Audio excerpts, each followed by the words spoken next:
Explain the process of student groups receiving funding. Yeah, so we have a fee board at University Park. There's another one for the Commonwealth campuses, and this is a student-run process. The board consists wholly of students. They have some advisors, people who work with them to help manage the process who are staff, but it really is a student-run exercise. This board allocates about $25, $26 million a year to various purposes, one of which is to give a chunk of change to what's called the University Park Allocation Committee. Some of you may have heard of UPAC. UPAC is where a lot of your student organizations, if you raised hands, you may be getting some funding from UPAC to support the operations of your organizations, to support programming your organizations will do. And so UPAC is also a group of students. It's about, I think, 30 or more students. Some of them are elected, others are selected by the students themselves, and they make decisions about allocating the funds on the basis of some guidelines that they have, one of which, for purposes of this conversation, is, I think it's the second of their many, it's a 33-page document, many guidelines. The second one is viewpoint neutrality. So they have to make decisions about allocating funding to organizations for their programming, for speakers they may bring in a viewpoint neutral way, meaning they can't really take into consideration whether they like what is going to be said or they like the viewpoint that's being expressed through the activity. And the reason that's in there, and it's so prominent in their guidelines, is that again, is a constitutional law provision that the U.S. Supreme Court has imposed upon all of us in public universities. But it's a fairly bureaucratic process, UPAC's funding, but it's really completely student managed. In case you don't, people might wonder, like, how can they be, content neutral or whatever? Well, as a faculty advisor to a number of student organizations, I've gone in front of UPAC over the years many times, and I will say it's, if you follow the, if you follow the guidelines, meaning that you're bringing a speaker in who's, say, a U.S. citizen, and they're going to stay at a hotel one night, not 2 nights, and this, all these things. Then, and it's reasonable what they're asking for. It's a checkoff box. You get the money. It's not. There's no possibility of saying like, oh, we don't like this person, so we're not bringing them in. And I think that, and we've come to that, right? UPAC, over your time here at Penn State, right? You helped to develop that and do it in a fair and ethical way. Okay. Do you ever run into problems with UPAC, like them not funding something that they didn't like? No, the one thing that they can do, they have to, again, this viewpoint neutrality thing is really important, but it doesn't mean they have to give everybody the same amount of funding. So they do make some judgments about, if you're going to have a larger audience or a smaller audience, you may get more money rather than less money. And there are times that UPAC, again, when there are difficulties, it's usually not with the viewpoint neutrality piece, except you may remember the previous event that the student organization that sponsored the October 24th event had a year and a half ago, where Milo Yiannopoulos was invited to campus. That was one where, frankly, the UPAC students felt like they were under assault because they were simply doing what they had to do in terms of viewpoint neutrality. They were trying to be responsible stewards of the funds. And then they were vilified by an awful lot of folks, students and others alike. And so the only problem we really had was in that moment where those students were really put into an awkward situation. And this matters because you're all students, right? And you have an organization. If you're part of an organization and you want money for your organization, you want to make sure that you have this board here that if you follow the things you're supposed to do, you're going to be able to bring somebody in. Because no matter what your organization does, there's going to be someone out there who thinks that it's a waste of money to spend this on your organization and this thing that you want to do. Whereas you think it's a great idea, but somebody else thinks it's a waste. And so you're always going to be able to find that pretty easily. So at what point then would the university step in to say, or feel obliged, would you, the university, feel obliged to step in and say, okay, hang on, we can't do this. Like, this is like, no, to UPAC or to some student organization or something. Yeah, so, I've been in this role for 14 years, and we've never done that. So we've never felt the need to do that.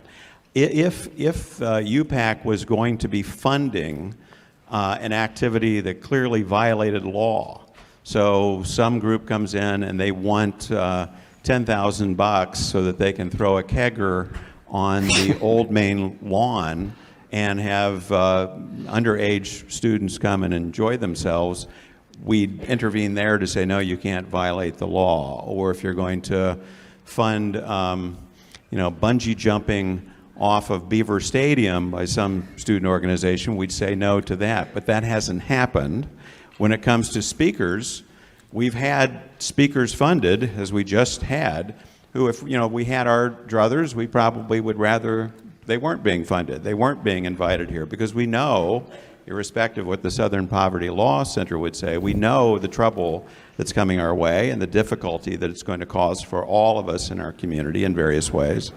But we've never weighed in to say no. We have at times had to mediate some disputes. I mentioned a few years ago the MLK celebration, where a student group that really was responsible for organizing these events invited a speaker who some found controversial. Mostly, again, the Jewish community on campus found controversial. And so we get together then and try to engage in conversations with those groups to help them understand one another a little bit better, understand why one might be upset about the speaker, and understand why others feel the speaker was the right person to invite.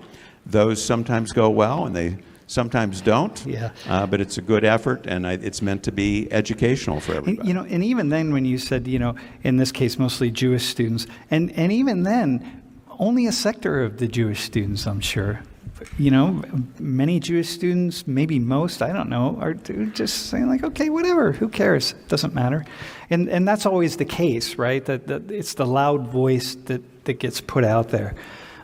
So what I just said about the slippery slope of saying no to certain things, do you have anything to add to that? Because, you want, it's always, it's like, this is with taxation, right?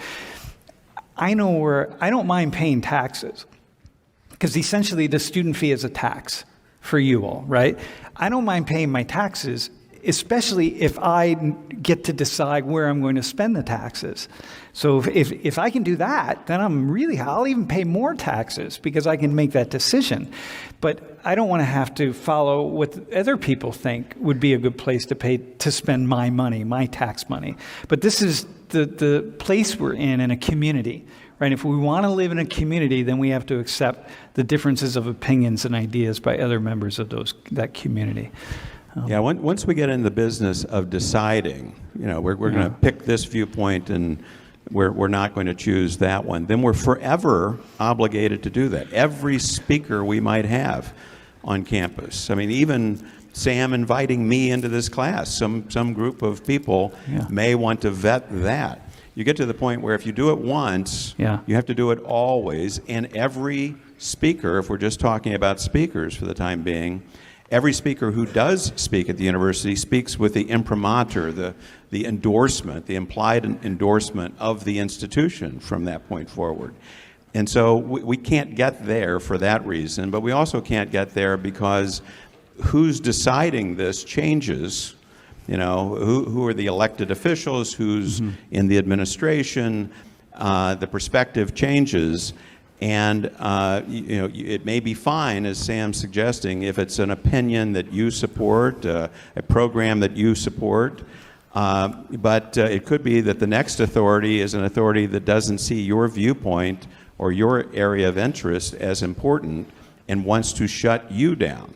And so there's this equality in the way that we do it, so that everybody seems to be reasonably well served. And even people were arguing that, like, okay, we shouldn't be spending $7,500, right? So and what I tell people is I would suggest you go to the UPEC meetings and see how much money is spent on things that you don't think are really that important. $7,500 is a tiny drop in the bucket toward things that I see them come onto campus and I think, wait, how much are we paying for that person? Like, really? Like, oh, that's a lot of money. Like, oh my God.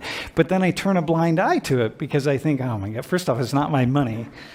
And secondly, like, well, whatever, that's the way it goes. And so if you don't like it, then if you're part of a student organization, get organized and go out and raise money to do your own event and get some of that money. But don't sit back and complain about one event, especially if you don't have any idea what's going on with the other ones. Okay, so we've talked about the university being legally bound to this. So can you say more? So the student group says, hey, we're going to bring these people in. There's nothing you can say about it, right? People say, well, you should have just canceled it. Well, one of the things that is balanced against this freedom of expression, freedom of thought that we're talking about is public safety. So that became a big part of the discussion with regard to the October 24th events. We have an obligation to do all we can to make this as safe a community for all of us as possible. And that's true all the time, even as we have an obligation to protect freedom of expression as broadly as we possibly can. So we're constantly weighing and balancing things against each other. And in this instance, we're working closely. Sam's right, there's a group of people, most of us over in Old Main, but not all. The police, the FBI were involved, providing intelligence about what they were hearing out of various groups in because Pennsylvania the idea and was that elsewhere. groups outside of Penn State. Outside of Penn State, yeah, because we know that these are speakers who historically have attracted groups from elsewhere, and Pennsylvania has some groups that might be attracted to these speakers. We knew that. So we're for a period of weeks leading up, we're having regular conversations about where does the intelligence suggest we are with all this, and there was no specified threat. If there were a very specific threat, an imminent threat, then we might have been able to take some different action. Because a few years ago, people will say, you'll remember Richard Spencer, remember that name? Yeah. So Richard Spencer, another controversial speaker who had been a seminal figure in the Charlottesville, Virginia events a few years ago, which happened only a few weeks, actually, before he tried to invite himself, in essence, to Penn State to speak. And we said Richard Spencer is not welcomed now because we felt that the events of Charlottesville, his role in those events, made it close enough in proximity to the event planned here that we could say you're not invited now to join us, because we felt the threat was real. The other difference was that he was not being sponsored by an academic unit or by a student group, and that's an important distinction because those are parts of our university community, and when they're sponsoring these speakers, regardless how controversial, we're going to be much more amenable to them than we would to Richard Spencer just calling us and saying, I want to use your space to give a speech. So we said no then. So if Richard Spencer had been sponsored at that time by a student organization, the university would be compelled to say, okay. Well, not really, because part of the analysis was what is the public safety issue here in the Charlottesville thing, whereas in the most recent events, October 24th, those speakers had not really been associated with the Proud Boys for years. And in the event that somebody doesn't see the distinction, the Charlottesville I'm not sure what to call that, but the dust up, it was more than a dust up. I mean, that was a really seriously, potentially very, very violent event.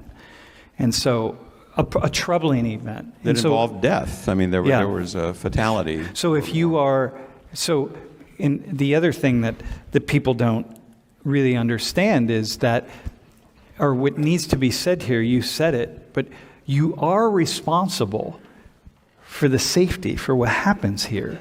So if things blow up, and things get violent and people are hurt, then you're responsible for that. So it's just like a parent, like people, it's like you don't really understand these kinds of things until you're in a position of a certain amount of power and realize that the responsibility rises to you. And then you have to make sometimes some very difficult decisions like that. Bro. So the speakers were just gonna come to like an auditorium like this and then just speak to Richard people Spencer. about Is this the Richard Spencer thing? just Richard everything. Spencer. Yeah. Well, he contacted the hub, seeking space in the hub to come and speak. Okay. And the hub staff let us know that he was interested in space. And so that's how all that got started, the discussion got started. And So, then, go ahead. Like, what I don't understand is if students don't want to hear it, then who cares? Like, I feel like if they don't want to hear it, then just go on with your life, go focus on yourself and not worry about this speaker coming. Like, if he wants to come and speak, then the people that want to hear him will go and listen to him, and then he does his spiel, whatever, and then it's over with, and it's done. Right. So But- what I'm just trying to wrap my head around is that students are, so they're just getting offended by this person's background or whatever he's done in the past, so they don't want him coming to speak at the university that they go to.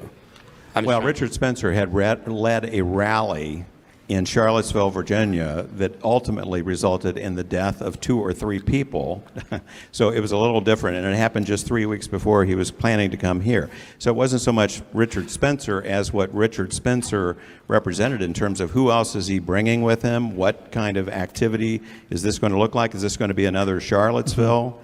Are they going to march through? Are they going to march through campus with tiki torches? Yeah, exactly. Yeah. You've probably seen that, where they're marching through the lawn there at University of Virginia. That was that event. And so the idea here is that you're legally responsible for what happens here, right? So if I rent this room, if I reserve this room for this coming Friday night, and I work at Penn State, and I have some kind of rally here, in the end, I'm not really responsible. But you're responsible. And A rally for what? who Like, knows? what are they Whatever I rallying? do. That's what I Let's say I do something and we decide that we're going to do bungee jumping from the ceiling. And, we set up ladders in here and we do that. And you don't know anything about it, but I do it anyway. Well, in the end, he's responsible. I'm not responsible. I just did it. And one of you all came in and you died. And like, okay, well, whatever, we just were doing it. And in the end, you're going to take the hit on that. And so that's the thing that all of this also revolves around. So But there were multiple speakers, right?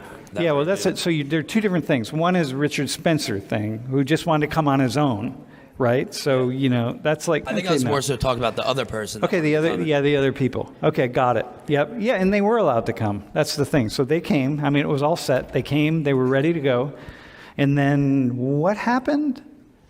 Well, right, they came. They were ready to go. After all those weeks of talking, we said, fine, let's move forward with it. We have a plan. The plan involved a lot of different law enforcement being here in case things went south. And then it's just this. But wait, can I just interrupt Yeah. you, though? But the first take, though, so when Lori heard they were coming, Lori said, oh, wouldn't it be awesome just if you don't want to listen to them, just don't go. Like, whatever, it's fine. Like, just silence. Someone could just show up at the room with a box of crickets. Just put the crickets in the room, and all you hear are crickets. There's nothing else because no one shows up. If you don't want to show up, don't go show up. Like, who cares? And I think that was first the university's take, which is like, hey, if you don't like it, don't go. It's all right. That was absolutely our first take. I mean, we communicated that in effect. And yet, there were people who, the mere notion that these people were being allowed on our campus was enough to provoke them to action.